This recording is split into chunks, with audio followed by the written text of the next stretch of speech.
today's topic will not be about the Japanese Empire because I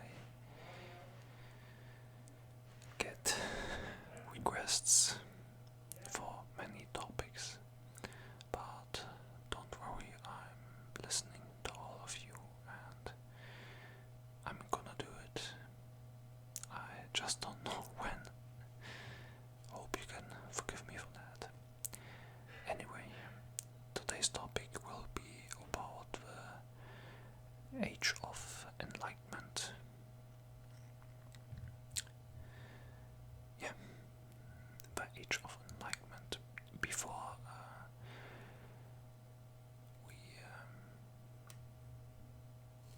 focus on the Age of Enlightenment that began around the 17th and the 18th century, we have to talk about what was before that. Yeah, and you know that in the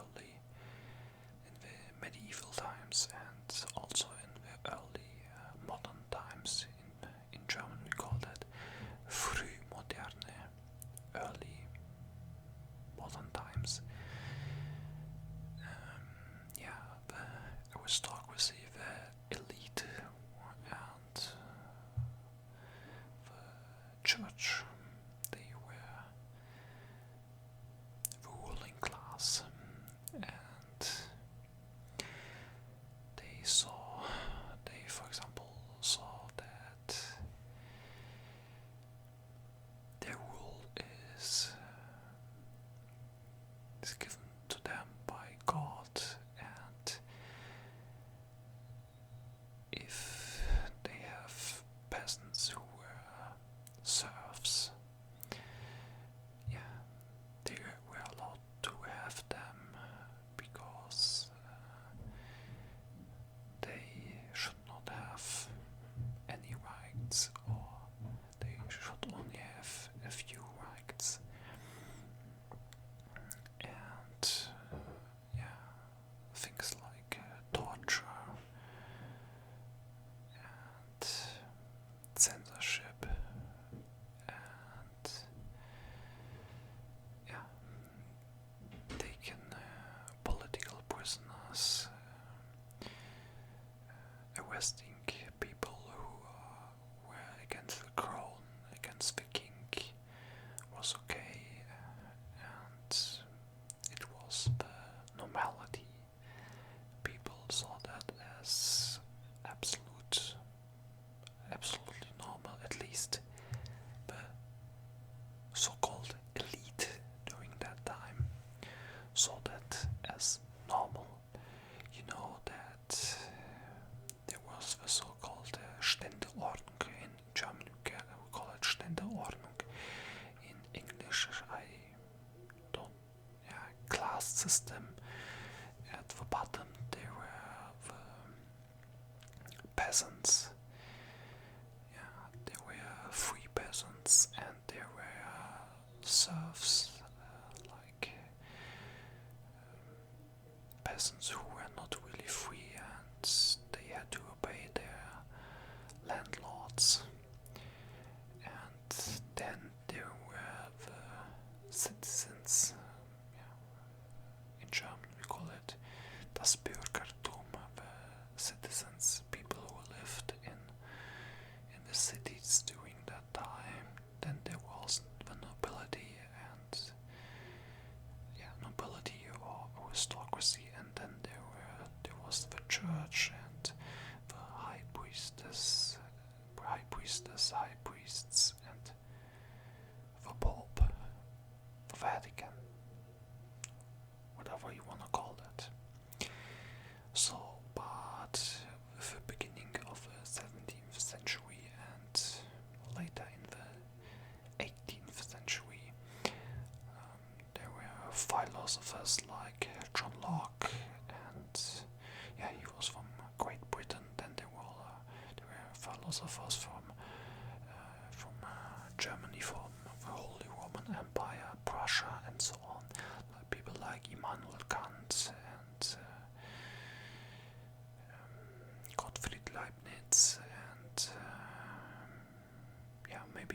say Schiller or Goethe, and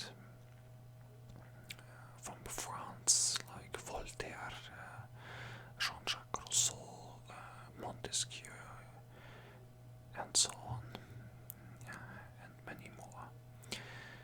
So, and what unites all these philosophers, in my opinion at least, is that they spoke about against the common rule, if you want to say it, during that time. They said that you are born free and you are not a slave. You can do whatever you want. And they also spoke about religion against the church. For example, Immanuel Kant, he said that God exists, at least he believed that God exists, but nobody can prove that. It was basically a revolutionary act during that time, because if you spoke against the church during that time, you were considered an heretic, and you could also go to jail for it. I cannot focus on every philosopher here. I try to keep it as short as possible. John Locke, for example, the British philosopher, he said that he's basically considered as the founder of classical liberalism. He believed in the free state. He wanted a constitution. He believed in freedom of speech and right of assembly, right to keep and bear arms, and he was against torture, freedom of religion, and so on. And he had a large impact on the American Constitution, Bill of Rights, later. Then there was Jean-Jacques Rousseau. Many people say that he basically invented communism, if that could be considered enlightenment. Well, it's up to you to decide that. But Jean-Jacques Rousseau basically said that the root of all evil is private property. He believed that in the natural state, the people did not know something like private property. Everything belonged to everyone, and because people abandoned that, conflicts appeared, if you want to call it like that. And why many people are critical of Rousseau is that he said that on the one hand he said that democracy is total illusionary ideology, but on the other hand he also said that the majority should rule and the minority should accept what the majority wants. And I heavily disagree with that, and I know that many other people disagree with that as well. Then there was another French philosopher called Voltaire. Yeah, he was a huge supporter of monarchy. He admitted that the aristocracy at that time, they were very parasitic, yeah, if you wanna call it like that. And he also said the same about the Pope, the Vatican, the Church.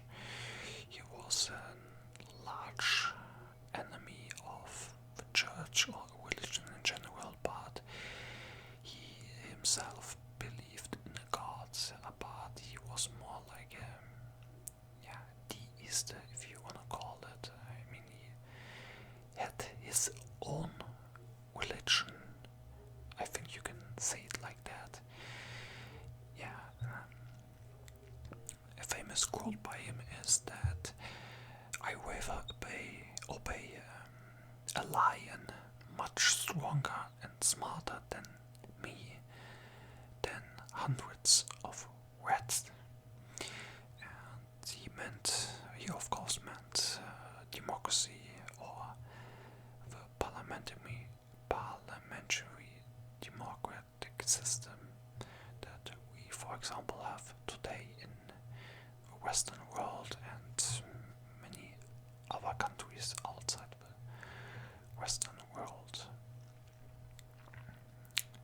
Yeah, he wanted a constitutional monarchy because, according to him, even if there would be an dictator, in a dictatorship you can always say that guy did some good things and some bad things, but in a democracy you cannot really say that, because in a democracy there are hundreds of parties and they have their representatives and they are ruling, so it's not one guy, it's many guys, and you cannot really say that about a democratic system. According to Voltaire, in a democratic system you can only say, yeah, they ruled bad, they were not able to govern us.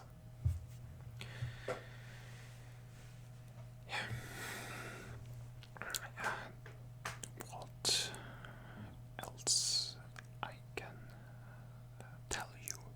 Yeah, well, about the conspiracy stuff, the word Illuminati, in Latin it means like, yeah, enlightenment, and many they see a link between the Age of Enlightenment and the Illuminati. For example, Adam Weishaupt, founder of the Illuminati, he was an admirer of Voltaire, because Voltaire, he was very critical towards religion. Yeah, and to add a few more things is that, for example, after the Age of Enlightenment, I think it ended around with the French Revolution and the rise of Napoleon, at least in my opinion. The so-called romantic era appeared, especially in Germany and the USA. In the USA you had it with people like Edgar Allan Poe, and in Germany with people like Goethe, Schiller, and Heine, and many others.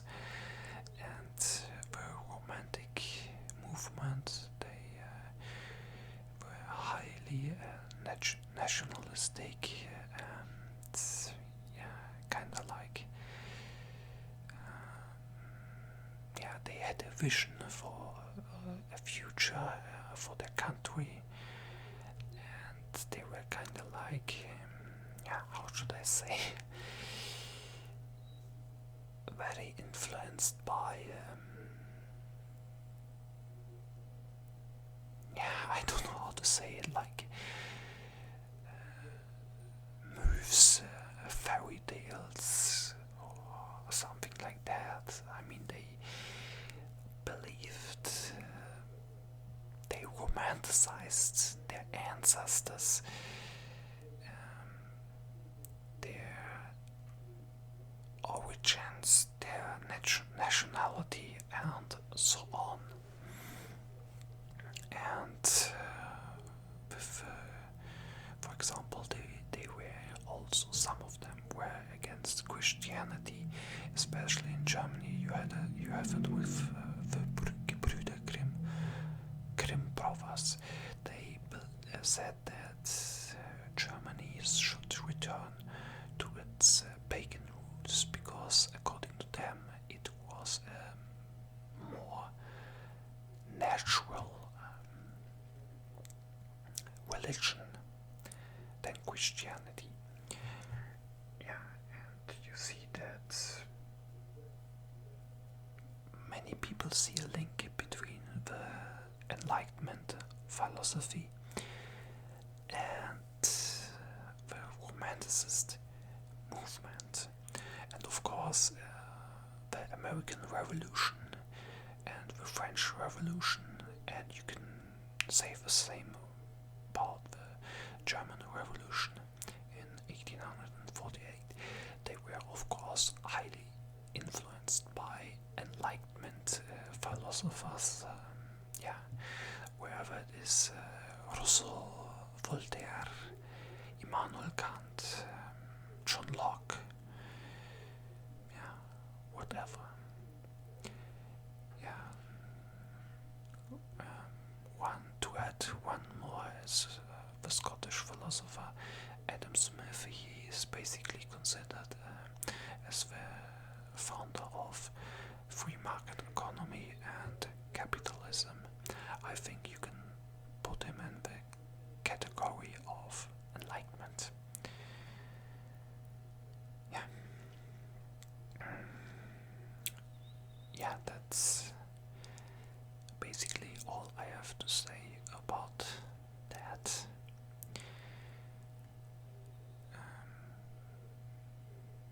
To summarize it, the Age of Enlightenment was an age where philosophers appeared that spoke against the common rule, they spoke against the state, against the church.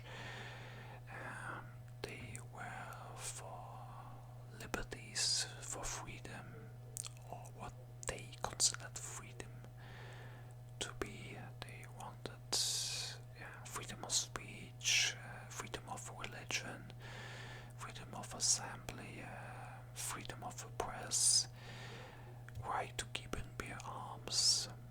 Yeah, that's the people armed in general, and so on. They had a large impact on the American, French, and German Revolution, and in my opinion, the USA mostly, how to say, fulfilled the ideas of enlightenment, at least in my opinion. Yeah, I'm gonna end that video now. I hope it was not too boring. Hope you had your fun. If you disagree with me, let me know it in the comments below. Yeah, and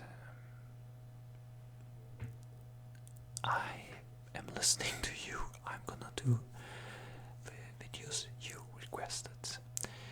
And I hope you have a nice week and happy Easter. Hope you're gonna have a nice time with your family and with your loved ones. I see you guys next time. God bless and take care. Bye.